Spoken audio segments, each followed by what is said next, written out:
Good afternoon, ladies and gentlemen. We'll start the press conference of Minister of Foreign Affairs of Russian Federation. The interpretation will be and is provided. Russian English is available. So I give the floor to Mr. Lavrov.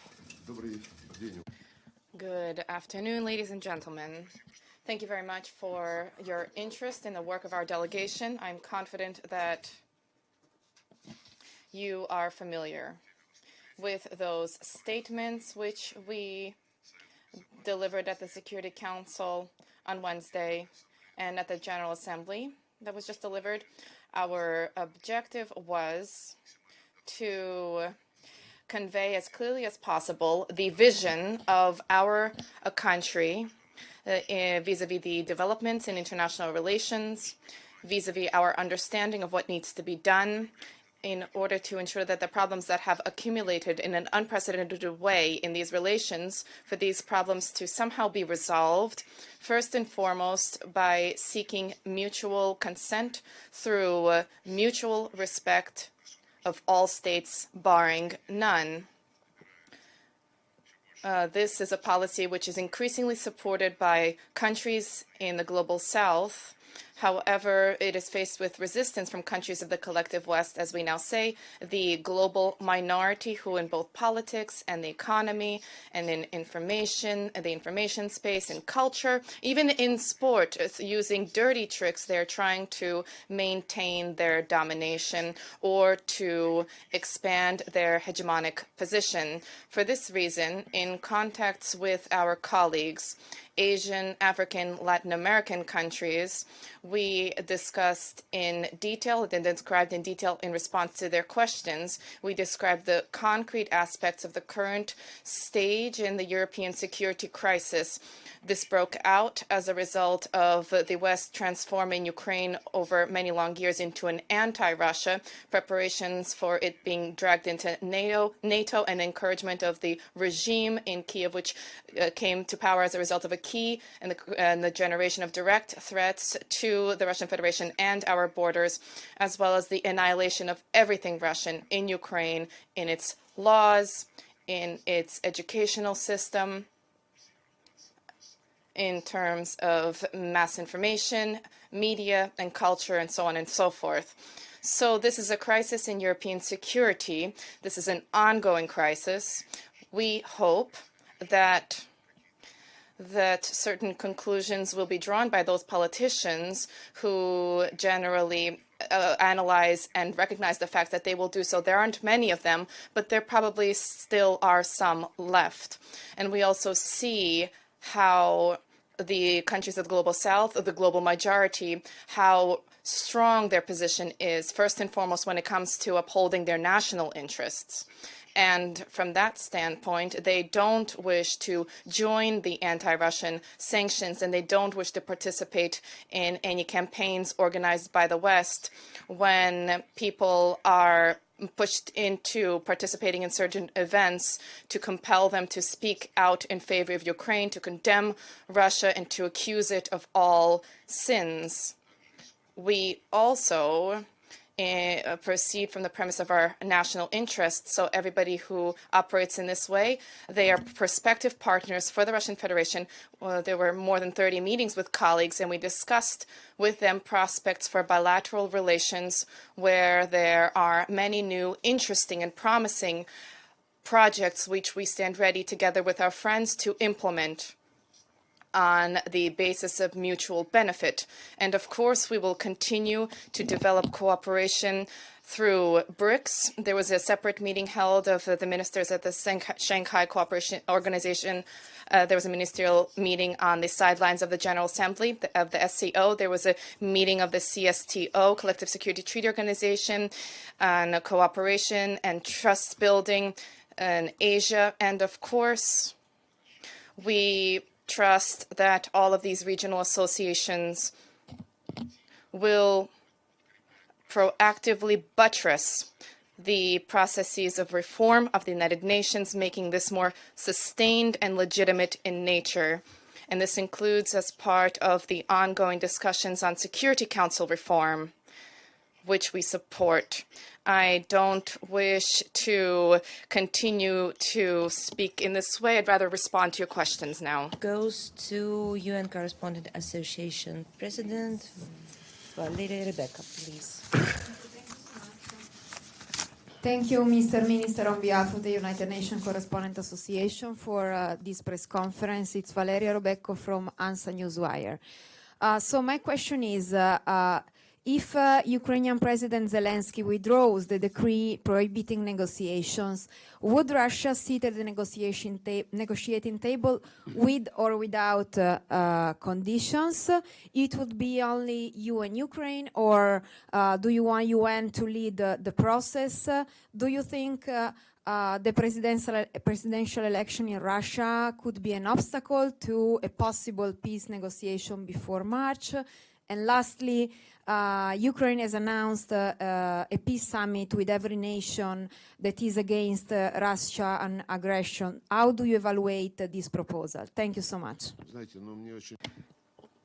It's very easy for me to respond to this question because this is comprised of presumptions and subjunctives. And this all begins with what will happen if Zelensky cancels his decree. We are guided not by certain fantasies. First of all, he hasn't yet rescinded this, and nobody intends to he's going throughout the world asking for money, asking for attention, asking for weapons, asking for other things. So this is not part of our rules. Once again, what we are guided by is the naked truth, and it is as follows.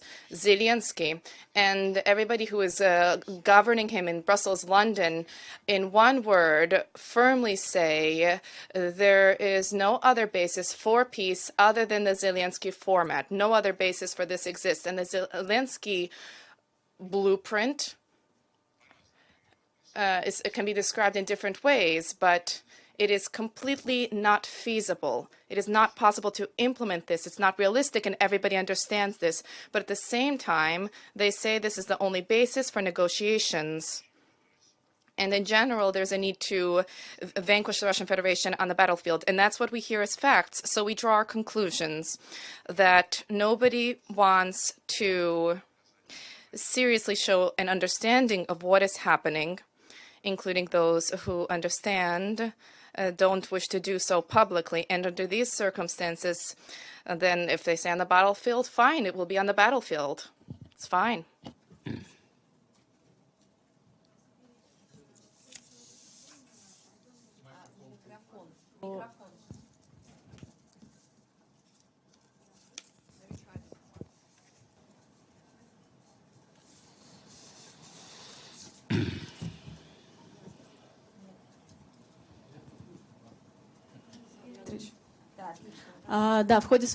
Yes, during his statement, Antonio Guterres announced that Russia allegedly is abducting children from Ukrainian soil. After his statement, have you had an opportunity to speak with him? And was it possible to clarify from him what he meant and what facts he is basing himself on saying this? And on the whole, what is your assessment of the bias of an individual who leads up an international organization which Russia was a founding member of? I think that many were surprised by the statement from the Secretary General at the Security Council meeting, during which he suddenly and unexpectedly, in addition to other unfounded allegations about what is happening in Ukraine, suddenly decided to deliver a broad passage about children who had gone missing, abducted, who are being concealed, those who are subject to hunger and famine, and so on and so forth. It was surprising for me to hear this, especially about children, because the UN Special Representative of the Secretary General on Children in Armed Conflict, Madam Virginia Gamba, visited us not so long ago. She spent some days engaged in detailed discussions. There were meetings held in shedding light on questions that were of concern to her, and all of the responses were provided, including when she was meeting with Maria Lvova-Belova, our ombudsman on the rights of the child, with whom we are working very closely. And when we heard that Mr. Guterres, what he said at the Security Council, then during a meeting with him the following day, among other issues, I asked about on the basis of what facts he makes such allegations, because there were no references made. And the response has not yet been forthcoming, but I did ask him to provide a response to me to that question, because this is a serious matter. And by the way, it so happened that each year there are new issues and new questions that are unaddressed that arise in our relationship with the Secretary General. Last year at the Security Council, there was a discussion of the latest dimension of the Ukrainian issue, and what was voiced was an accusation against Russia in connection with the tragedy in the city of Bucha. And a half a year passed at the time, and because of that, I said in the microphone, we have been unsuccessfully trying to get to the bottom of what happened there.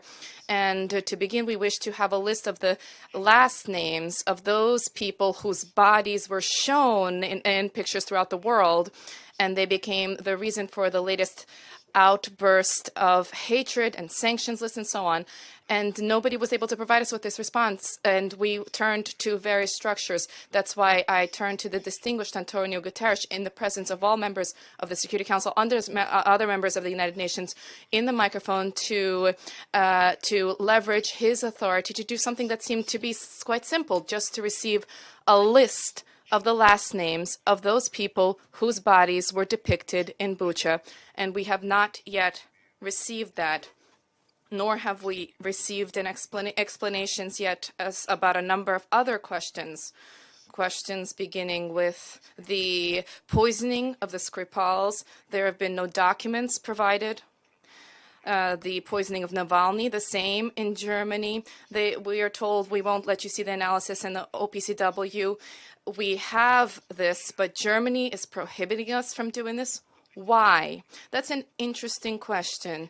And how about there be some journalistic investigations into the events a little bit more recent than the Kennedy murder, which they were unable to fully shed light on, but at least those events that the West was used in order to create a certain atmosphere in international discussions, and using these fakes to try to use them to advance certain decisions that have nothing to do with reality or the prospects.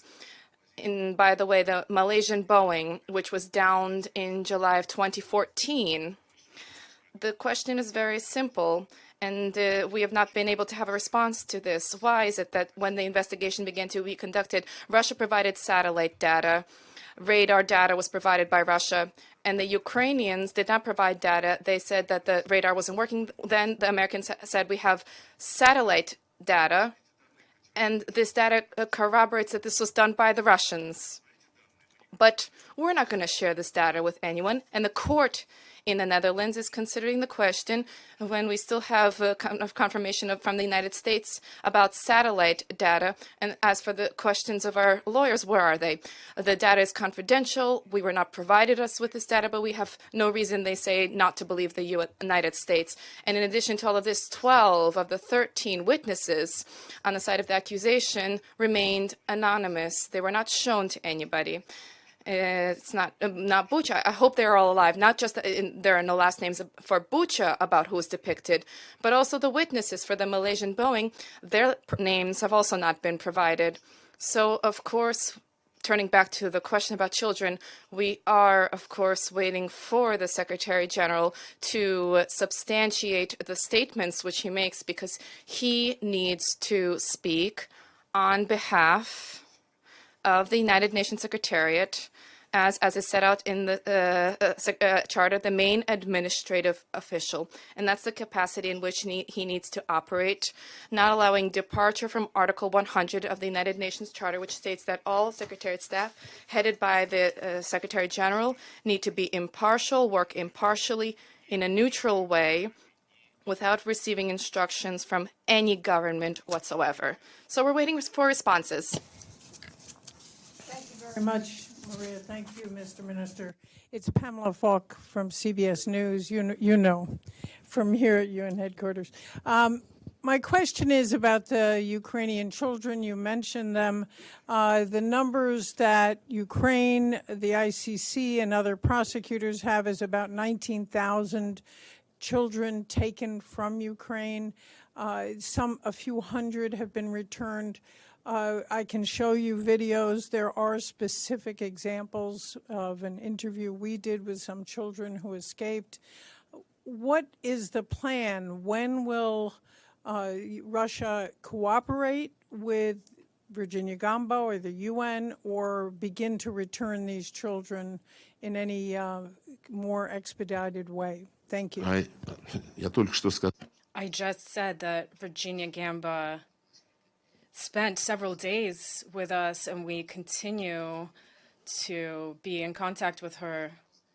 I've seen various videos that you refer to, and we all know how those videos are made. They also showed a video about Bucha and bodies lying in the streets, and what now? We have repeatedly seen information disseminated about what is really happening with the children. And I will ask for our mission to share materials with you that we have repeatedly disseminated, including in the UN, and explaining that all the children that ended up in Russia unaccompanied by guardians, that list is openly available, unless the list of names of the bodies in Bucha. We have a list of the children who are alive, as well as ways to contact those who can then help these children become reunited with their families if those families are found. This is something that we have explained repeatedly, but we will, of course, share those materials with you. About Bucha, I'm talking about these children, and there are lists. Is it possible to... Yes, as I said just now, and perhaps you weren't listening, unlike Bucha, where no one has given us those names, we have the names of these children who are alive, thank God, and we have given those names to everyone a long time ago. And if those families are found, we will assist reunification with those children. The vast majority of these children are children who were living in orphanages, whose parents had sent them to these orphanages for various reasons. And when the special military operation began, of course, we took them to safety. But we never tried to conceal the names of these children, which we took out of the country, and we never concealed their location. And we have always invited and continue to invite parents, if these parents are out there, to come and collect their children. You can come and travel to these children yourself. I just want to add that on October 16th, we have a press conference planned by Maria Lvov-Belova, who's the ombudsman for children, and we invite you personally to take part in that press conference and ask every question that you like. And if you share your materials in advance, she will be happy to comment on them. And now, Al Jazeera Arabic.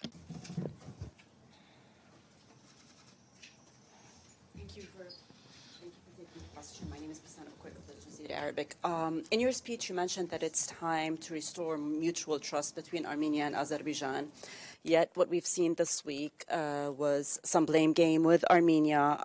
There were some anti-Russia protests in Yerevan.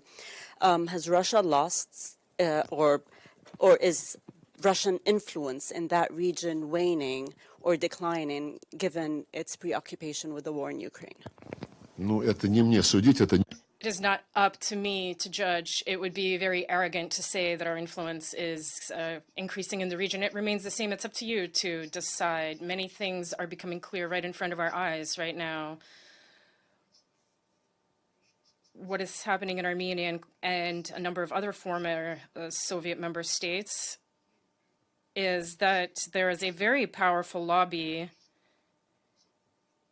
including through NGOs backed by Western states, and are advancing the interests of the US and their allies. And these interests include undermining Russia's influence. This is a fact. There is a great number of such organizations there.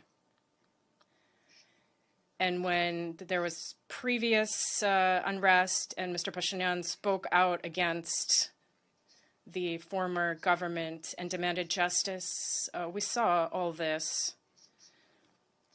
We see this as artificially created tensions. We once again know who is interested in this and who is pulling the strings. And unfortunately, the leadership of Armenia from time to time adds fuel to the fire itself. For example, after Prime Minister Pashinyan and President Aliyev, under the auspices of the EU, signed a document recognizing the territorial integrity of each other's states within 1991 borders, meant that Nagorno-Karabakh was part of Azerbaijan, pure and simple. And after that, when they signed a document under the auspices of the EU, they forgot to add that, of course, the rights of the residents of Karabakh as a national minority must be ensured. They forgot to include that. And when discussions began in Armenian society, and this happened again recently, discussions about how things really happened and who gave Nagorno-Karabakh to who, the head of the parliament of Armenia said that Karabakh was given to Azerbaijan by Putin in 2020 when we signed agreements on signing the 44-day war, on ending rather that war.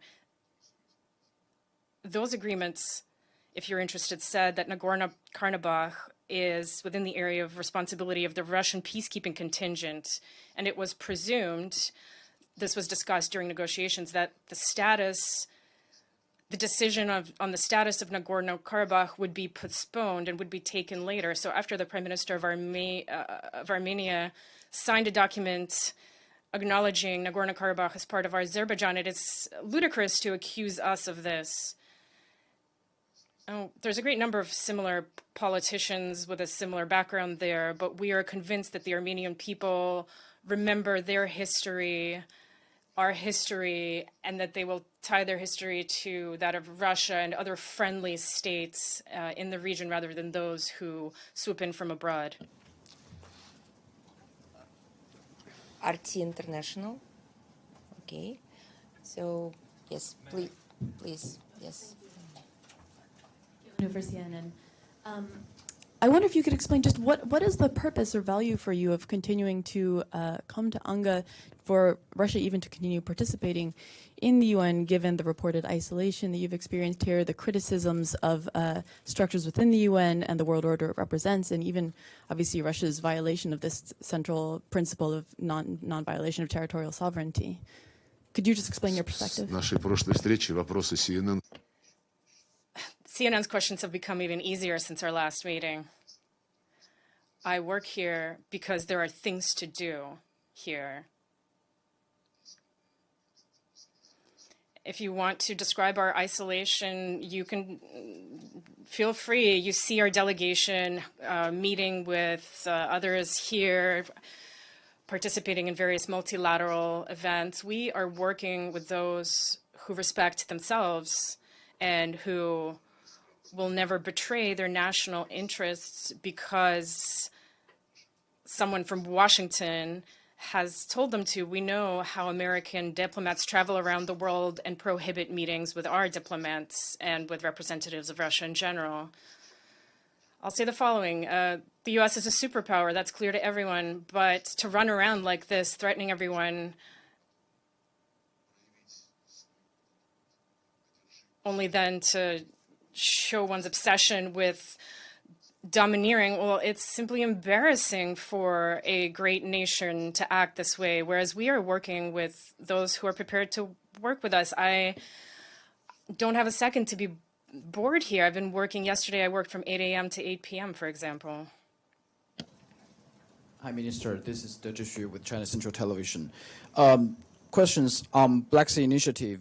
Your Western colleagues accusing Russia of using food as weapons by not extending the Black Sea Initiative. What's your response? Have you ever talked to the Secretary General on this issue? And may I ask one more question? The Nord Stream pipeline, it's been almost 1 year since the explosion. Comparing to the Black Sea Initiative, we have a very silent global audience, while the UN is quite shy from even expressing concern on this issue. Do you have any new findings? Thank you.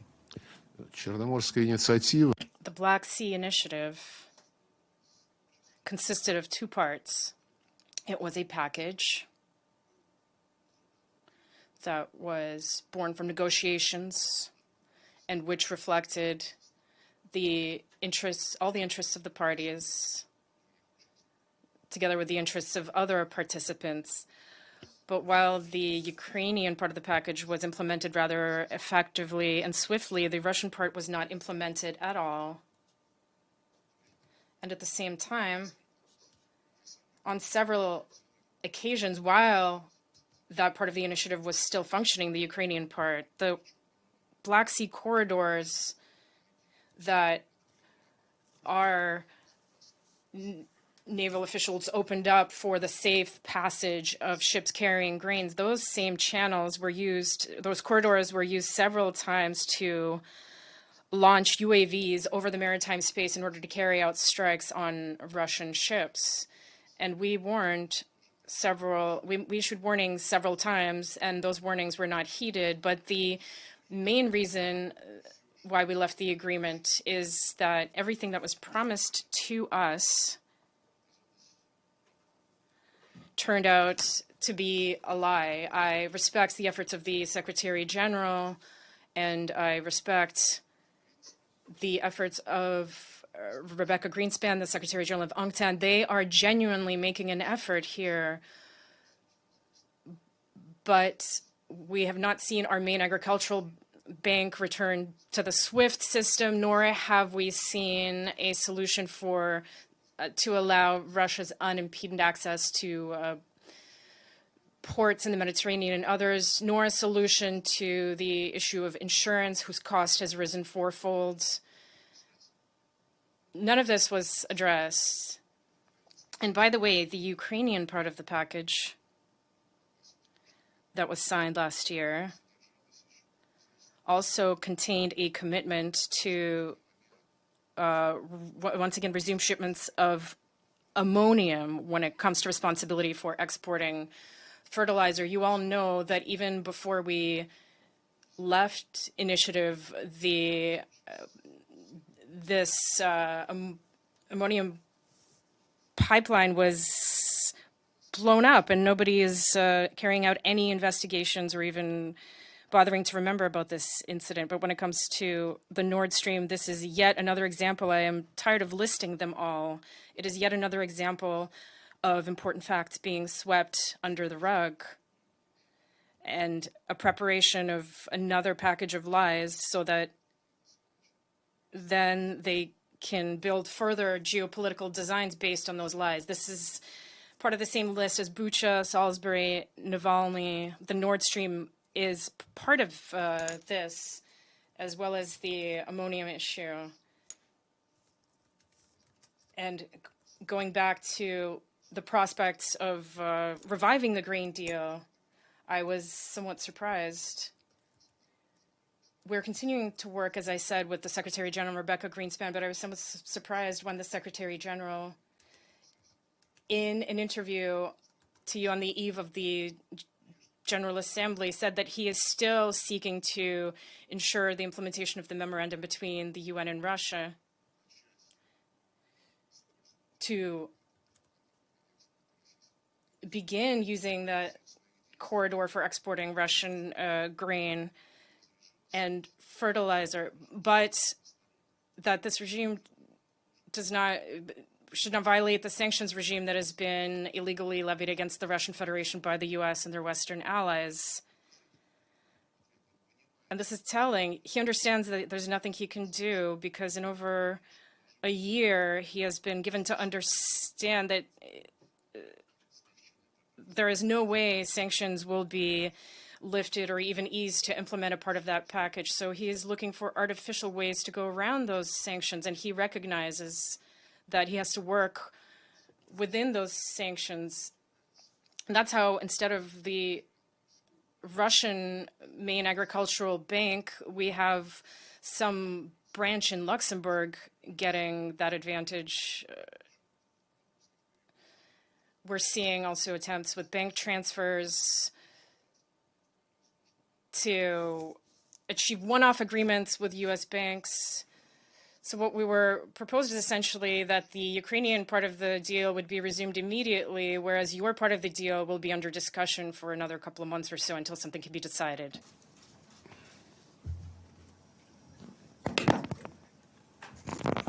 Two parts question. They're from. I'm sorry, excuse me, Reuters. The lady from Reuters, yes. Thank you, please. Minister Lavrov. Michelle Nichols from Reuters. A follow-up to the Black Sea grain deal question. As you've mentioned, the Secretary General sent you a fairly detailed letter with 4 proposals that asking Russia if you would agree to those and commit to resume the Black Sea deal once those 4 proposals were put in place. Have you formally agreed with the Secretary General to move ahead with those, one of which was connecting a subsidiary of the Russian Agricultural Bank to SWIFT? And on Nagorno-Karabakh, will Russia send in more peacekeepers now? Thank you. As for the letter of the Secretary General, I think I responded already.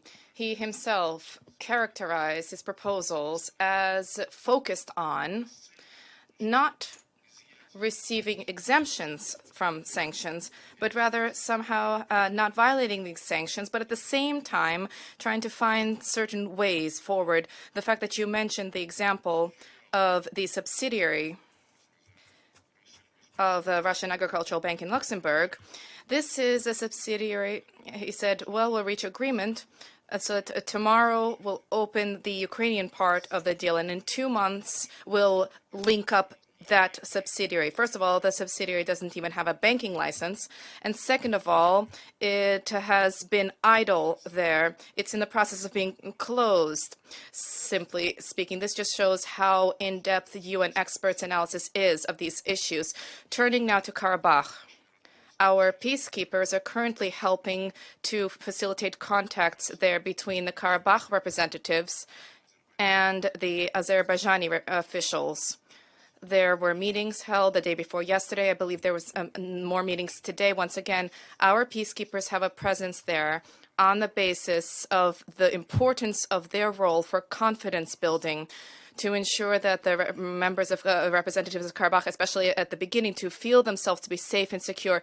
Time will be necessary. As for the amount of time and the number of peacekeepers, these are questions that are being resolved on the ground.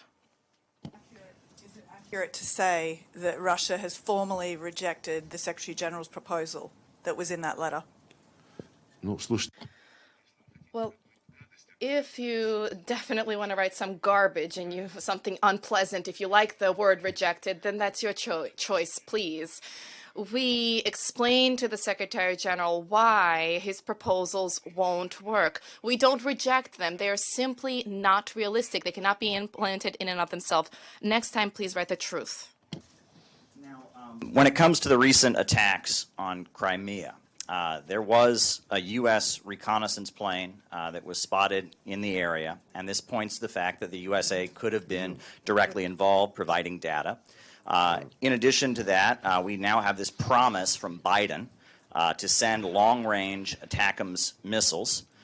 So at what point does the United States become a partisan of this conflict? At what point does this actually become a direct conflict with the United States, not simply a proxy conflict via Ukraine? When do we define the United States as being involved?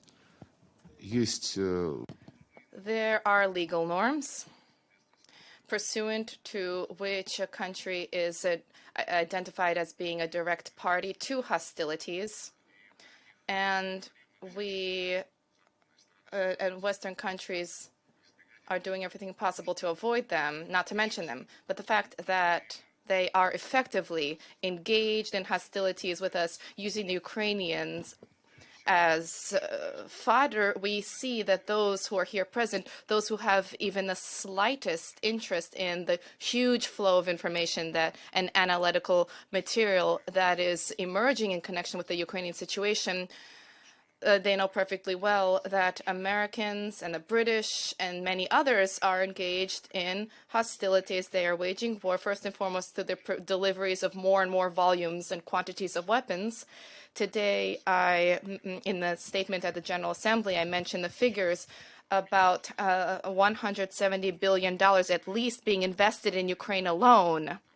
Against the backdrop, and the statistics are also available to follow the promises, volumes, and timelines that the Western country provided to the Africans and other countries requiring assistance, first and foremost in terms of development and to address issues linked to climate change.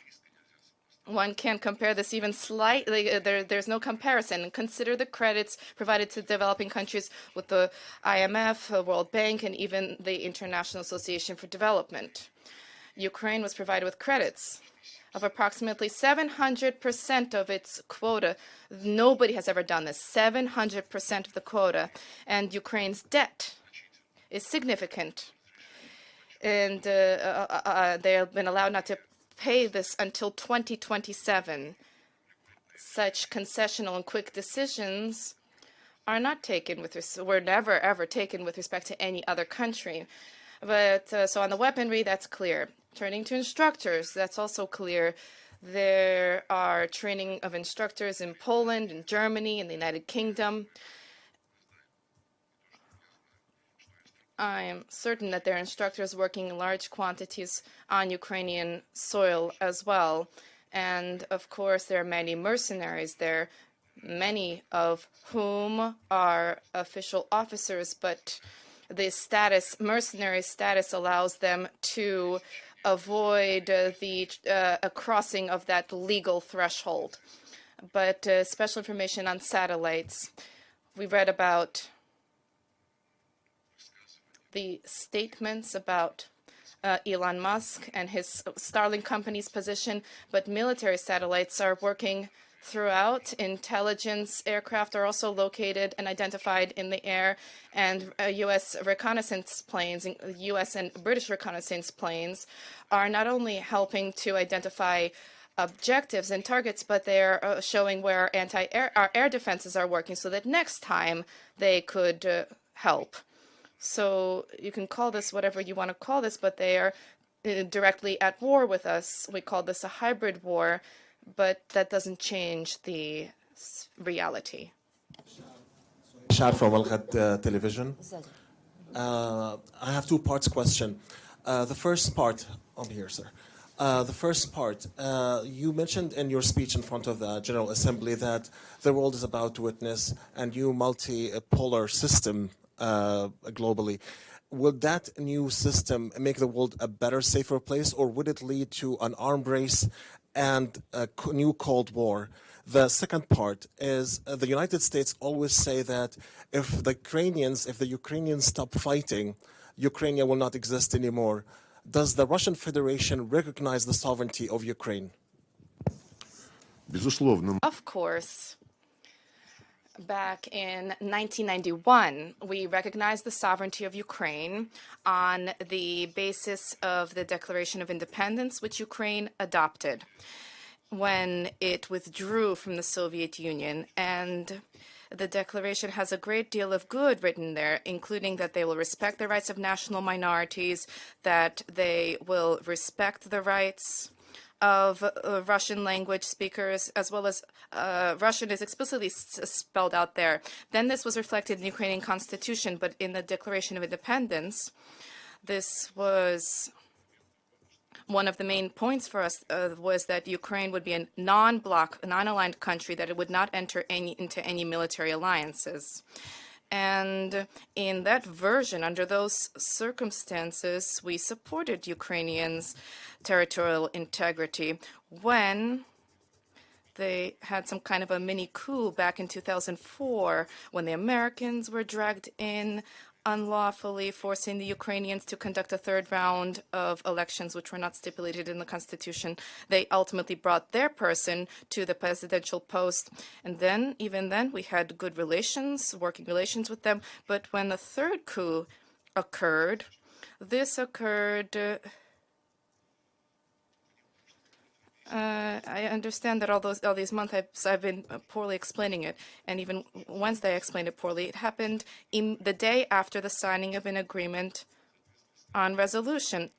an agreement according to which early elections were to be held. Early in the morning, the opposition took up all of the administrative buildings, and when we began to call the guarantors of this agreement, France, Poland, and Germany, we were told not very clearly, but that democracy at times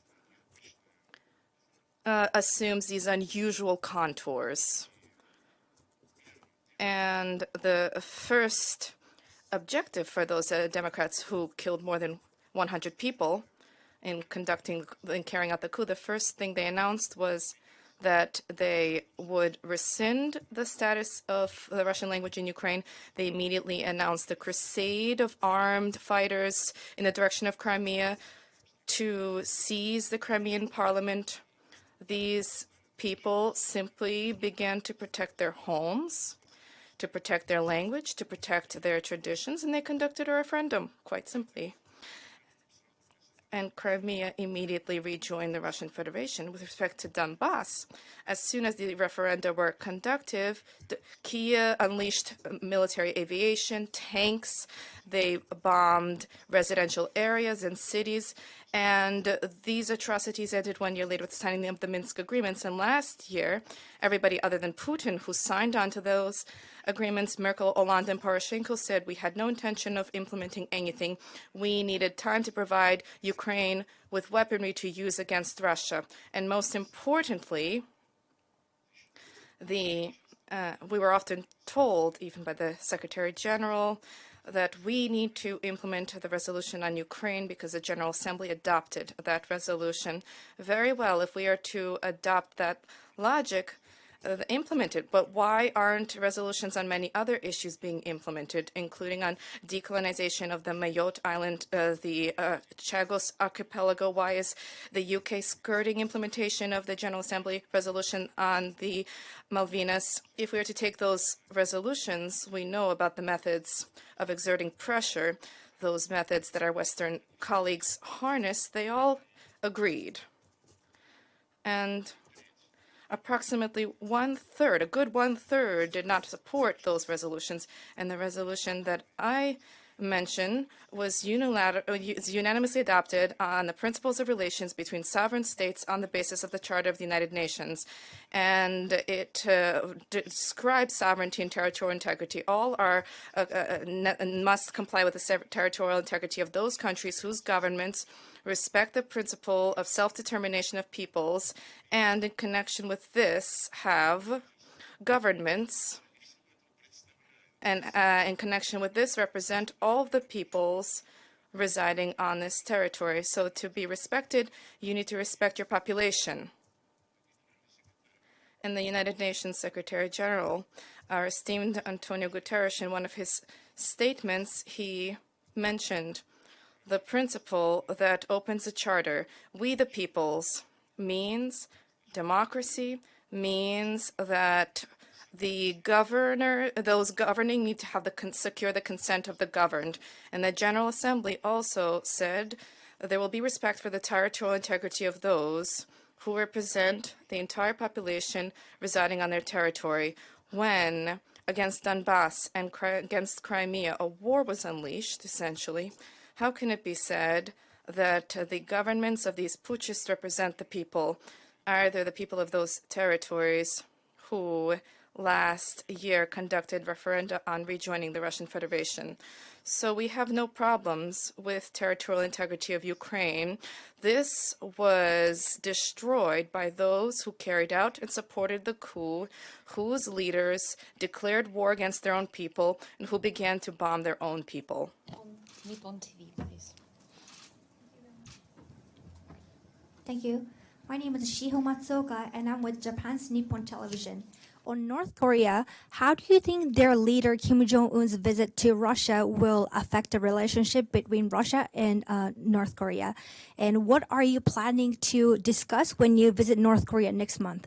And separately, were there any particular reasons why you did not listen to President Zelensky's speech both in GA and Security Council? Thank you very much. The visit of Kim Jong-un to the Russian Federation included comments to the press by our president, and he talked about the areas of cooperation that were discussed and that we agreed to further develop. And in accordance with the agreements reached between Kim Jong-un and Mr. Putin, we will carry out my negotiations in Pyongyang, which may indeed take place next month. I haven't even thought about your other question. He wasn't at his best, by the way. I watched it on TV. He seemed rather grim. But I have my own affairs to attend to. We all know what he's going to say, so why waste time? I had 33 bilaterals planned, and they were much more useful, to be honest.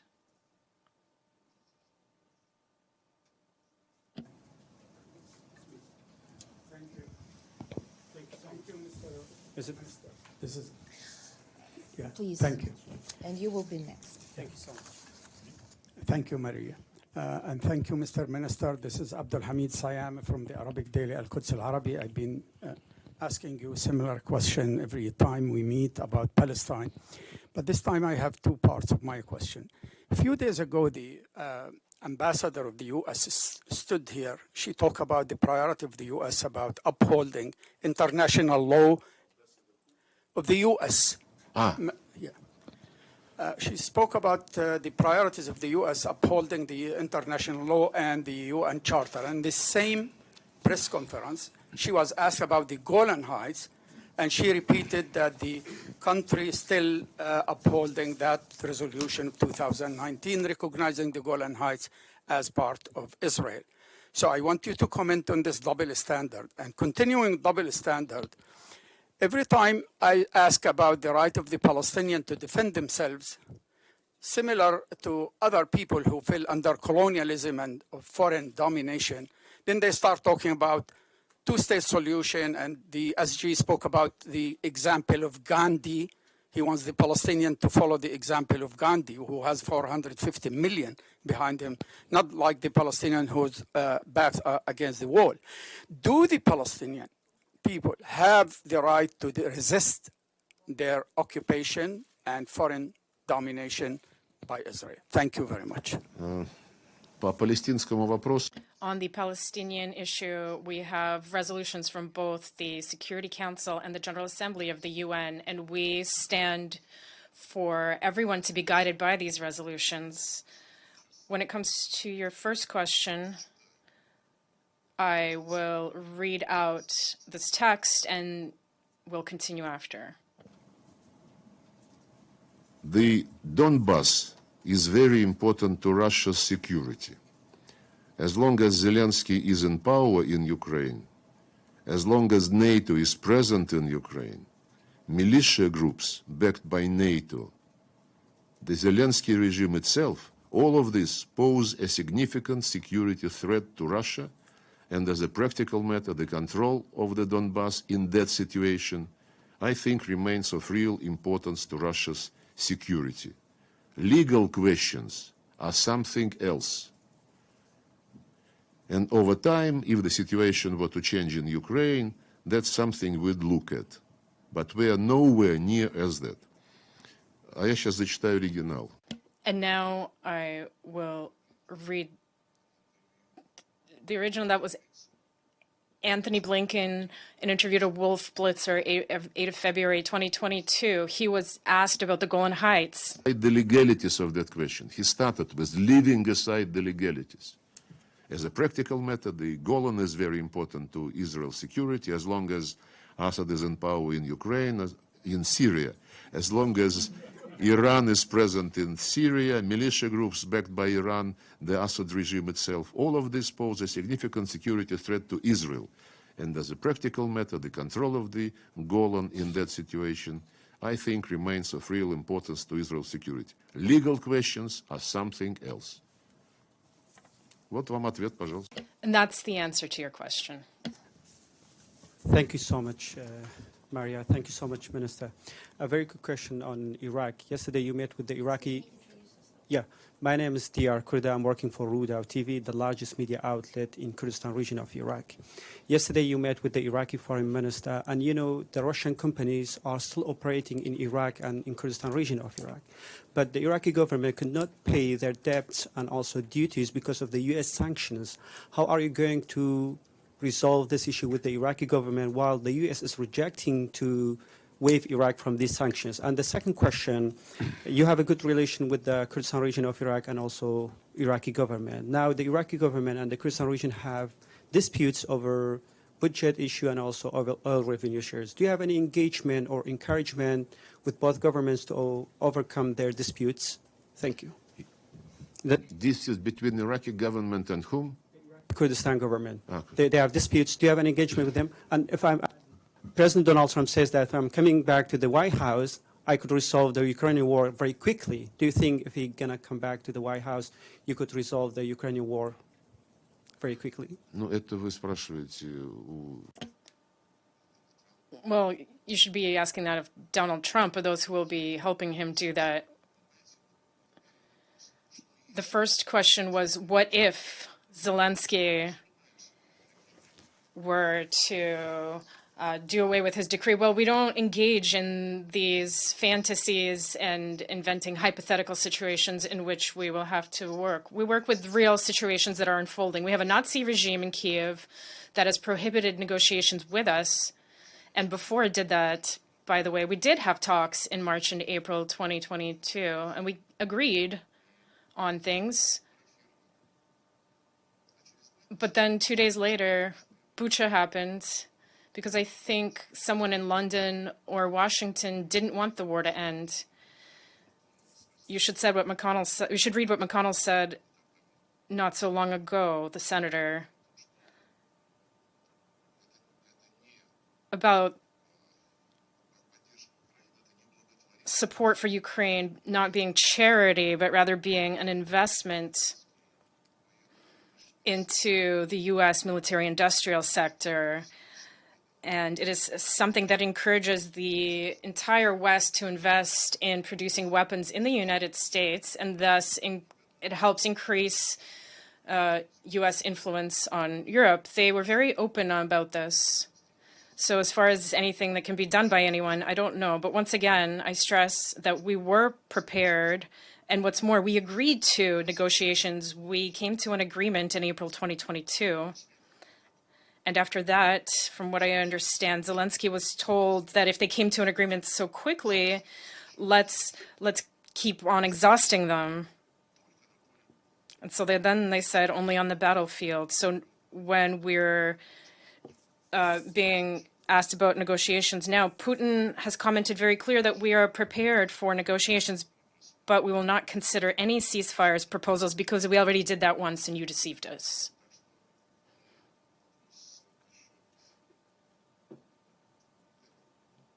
And the other question?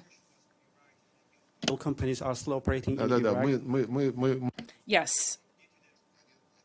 They are operating and they continue to operate. And the process is underway of finding solutions that will make Russian-Iraqi relations independent from whoever it may be in Washington or any other capital where people who believe themselves to be the masters of the world have come to power. Мы приветствуем диалог. We welcome dialogue between the government of Iraq and Kurdistan. When I was in Iraq last time, I traveled to Erbil as well, and it seemed that the overall sentiment in Baghdad, in Erbil, was focused on addressing problems. As for specific agreements, the representatives of those groups, the government and Kurdistan, need to find compromises. South Africa Broadcasting. South African Broadcasting, Mr. Minister. Since we've been talking a lot about Antonio Guterres in this conversation, let me quote what he said in the Security Council on Wednesday. Russia's invasion of Ukraine in clear violation of the United Nations Charter and international law, is aggravating geopolitical tensions and divisions, threatening regional stability, increasing a nuclear threat, and creating deep fissures in our increasingly multipolar world. You'll be aware, Minister, that the big focus at this UN General Assembly has been the Sustainable Development Goals and the lack of implementation. Only 15% of the targets have been met. Is this war not a continued distraction from the bigger and broader development agenda of this organization? Ну, конечно, оно отвлекает внимание. Of course, it's a distraction, only it's not the war that's a distraction, but the West is doing everything to distract attention from the problems that it itself has been creating for many years in the global economy, including on the food and energy markets. When even pre-COVID, well, I won't go into details. This is all something that has been said on many occasions. So of course, they want to reduce all problems of global development to this ongoing war. And it's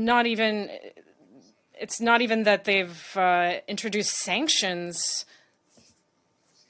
that prevent our food and energy to be supplied as broadly as possible around the world. They're claiming that it's not because that they prohibit any group of countries from doing their own thing. Instead, they insist that those countries denounce Russia. There was a Latin America EU summit that had nothing to do with Russia. When we had a Russia-African summit, we did not denounce anyone in our final declaration, whereas these champions of democracy,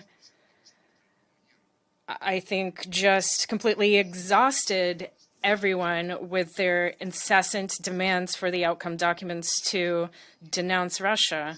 That's the problem. It is the West that is trying to blame Russia and Russia's actions in Ukraine for all the world's problems, and they're not successful in this. We had a G20 summit in India just now, and I think that the text of that summit was objective, not only when it comes to Ukraine, which is only mentioned once, but it was objective about the geopolitical situation as a whole, that all conflicts need to be considered, not just those that one has a specific interest in. We just talked about Palestine, and we all know that the US is doing everything possible to prevent the establishment of a Palestinian state. But somehow this doesn't seem to cause great concern, except for our colleague who just asked that question. When it comes to the real situation, well, there were outcries about this Black Sea initiative and that everyone would die now. First of all, the part of the initiative that was being implemented, the Ukrainian part, well, only 3% of the grain that went to markets actually went to poor countries that are on the World Food Programme's list. They're all in Africa.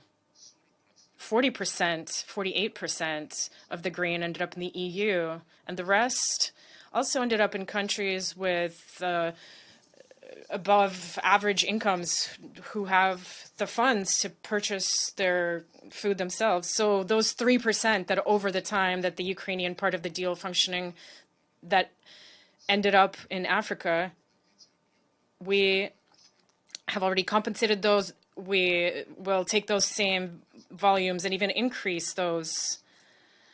But I'm saying this about the outcries of the crisis, about hunger as a weapon. Has anybody looked at the statistics for world food markets? The prices, after rising slightly, are now at the same level they were in 2021. Take a look at the figures, and when you report on this, please try to take those into account.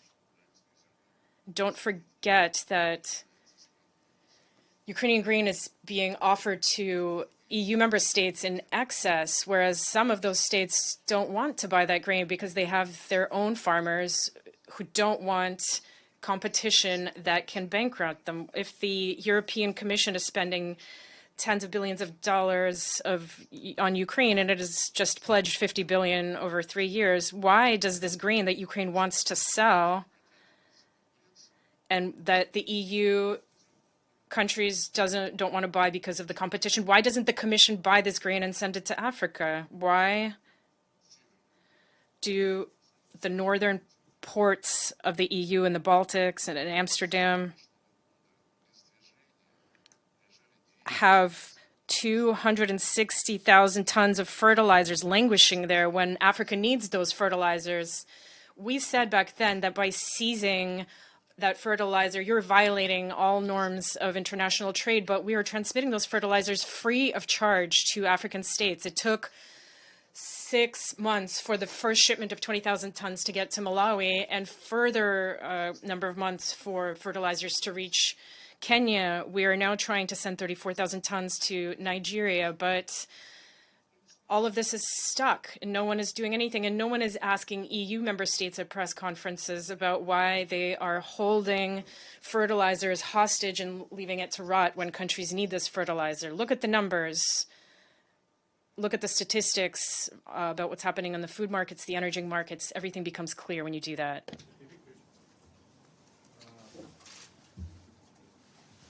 Our ally in BRICS, Saudi Arabia, announced that they could gain nuclear weapons in response to the Iranian threat. What is your view of this statement? I heard what was said. If Iran were to come into possession of nuclear weapons, then we in Saudi Arabia would also have to consider this. And this is something which I view as a statement of fact. Nobody wants to see the emergence of new nuclear states. And the Islamic Republic of Iran has repeatedly confirmed that they have no such intention. Even their faithful leader has issued a relevant fatwa. So we believe that since they won't have the bomb, then Iran's neighbors won't be tempted to take that path. Afghanistan, please. Thank you so much, Maria. Mr. Lavrov, next week, Russia is hosting a Moscow format. What is your expectation from that format? And also, is Russia, like China, is planning to send an ambassador to Kabul? And also another question. A couple days ago, Antony Blinken at the Security Council said Iranian drones are being used by Russia to attack civilians in Ukraine, which is violating the resolutions 2231. What is your response to that? And also considering the new deal between Iran and U.S., are you hopeful that the JCPOA talks are going to be starting again soon? Thank you. This is a question not for me on the Iranian deal. I hope that you will have the opportunity to ask the British and the French and the Germans, who have already announced that on the 18th of October, there will be the expiration of the requirements of Security Council Resolution 2231, expiration of the requirements related to the missile programs of Iran, which have nothing to do with the nuclear program, and which were included in the resolution simply to strike a compromise, and the Iranians agreed. But all of the restrictions on the missile issues expire on the 18th of October. And now London, Paris, and Berlin have announced that in our national capacity, we will comply with these restrictions. Is this not giving rise to any concern with respect to how Iran responds to such issues, how it should respond to such issues? On the one hand, a little bit over a year ago, an agreement was reached on the text for the resumption of the Joint Comprehensive Plan of Action has been idle. And this is because the Europeans are not too keen. And on the other hand, this turnaround about the refusal to implement the Security Council resolution as regards the end of sanctions on the missiles, and on the third level, we need to be pragmatic. If they don't wish to sincerely, in an honest way, renew what was approved and what worked, simply that the U.S. administration took and closed down, if they once again wish to deceive everybody, if they wish to make up something in addition, that is not honest. There was a resolution. It was canceled by the West. None of the Europeans were protesting against this, and then they began to return and do things under in an underhanded way. So also, let's not forget that there will be elections soon in the United States, and as for the next administration's approach to the JCPOA, that's something we don't know about. Turning to the Moscow format, it will be convened in Kazan, not in Moscow. We are looking forward to a discussion about how neighboring countries can help Afghanistan when it comes to surmounting its current difficulties. I didn't understand your question about when we will send an envoy to Kabul or an ambassador. He never left. He was working there, and our embassy continues to work there. And turning to drones now, we have listed today, we've had so many statements listed about various officials, national and international officials, which are completely unsubstantiated, or at least the facts have not been advanced by anybody. We were asked about the drones. Just show us one drone, at least once, to demonstrate that this is our drone. So as a result, I can't comment on these kinds of statements. Mr. Blinken, at length, with enthusiasm, and with great zeal, announces lots of things. And he announced the end of the post-Cold War era. And now the G7 needs to lead to benefit not just its people, but also the people of the rest of the world, if the people in the rest of the world are to listen. So we can discuss that. Please. No, just a second, please. Yeah, RT. Russia Today на французском. Russia Today in French. Oleg Kuroshenko is my name. Thank you very much for the opportunity to put a question to you. I'd like to ask you about our diplomatic efforts on the African track.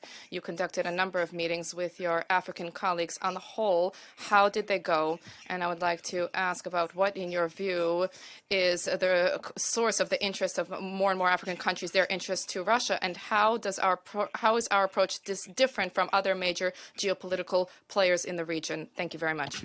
Negotiations were held in a very constructive and a fruitful way. We, as our first order of business, considered tasks and objectives that need to be addressed for the implementation of the outcomes of the Russia summit, which was held in July in St. Petersburg. And naturally, every country has, with every country, we have a bilateral agenda. And there were two main thrusts: trade, as such, on the one hand, and joint investment projects, infrastructure plans, educational projects, culture, and much else. And of course, medicine and healthcare was also discussed. And in many countries, there is an understanding that we are not looking to exploit natural resources to export them and to process them at home, but rather to establish a foundation for their own economy that will generate added value, thereby and raising their GDP. And Russia-Africa Summit, the president of Uganda spoke, and he shared interesting statistics of the world coffee market, which is assessed at, this is approximately $460 billion annually. That's the coffee market.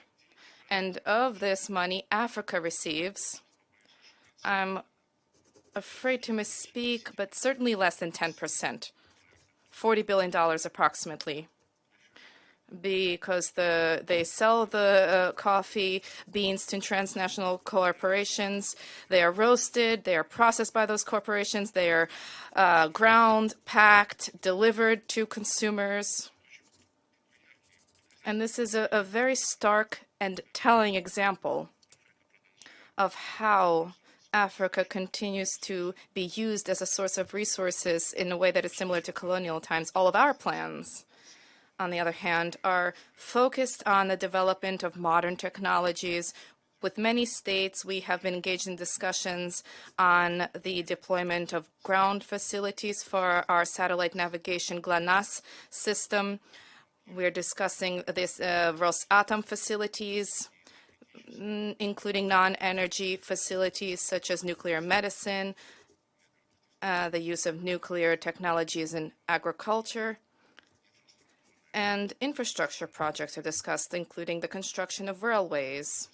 In a number of countries, laboratories have been built to identify and to combat communicable diseases. There's a lengthy list. Education, of course. There's a large number of Africans who are studying enjoying the funds from our budget. And this is impressive. I don't know how Western countries speak to them, but I would guess that it is somewhat arrogant. We never behave this way. We have a very human relationship with them. And I think this is something they appreciate. The very last question, please. Yes. No, the lady, second row. Thank you.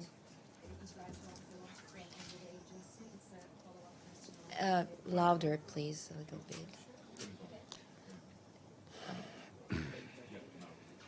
Thank you. Does it work? Ejlal Turan from Anadolu Agency. Thanks so much. This is a follow-up question on the Black Sea grain deal.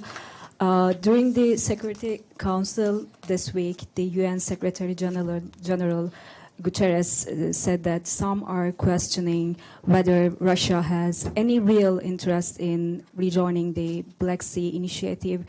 I was wondering if you have any response to that, and is Russia interested in rejoining the grain deal? And also, do you have any updates on the talks between Turkey, Russia, and the UN on the revival of this deal? Thank you. On the arrival of what? Revival of the grain deal. As for the statements from Mr. Guterres, I can't respond as to his mood at any given point of the day. And speaking on the substance, I've already described all of this in detail.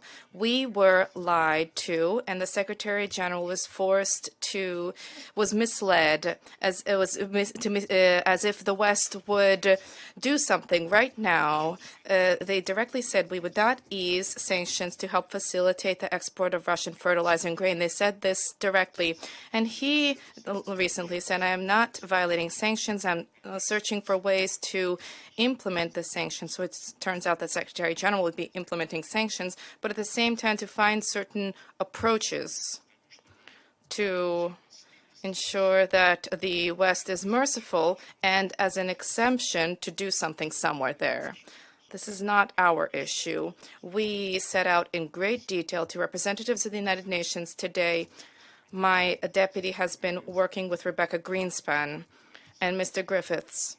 They will also continue on this matter. They are aware of all of this. We did not make up those proposals, which in the initial text were included by the UN Secretariat. They listed all of this. None of that was implemented. And in principle, let us once again recall what President Putin said. As soon as everything that is enshrined in the Russian part of the package is implemented, on that very day, the Ukrainian part of that initiative, the Secretary General, will become operational. Thank you.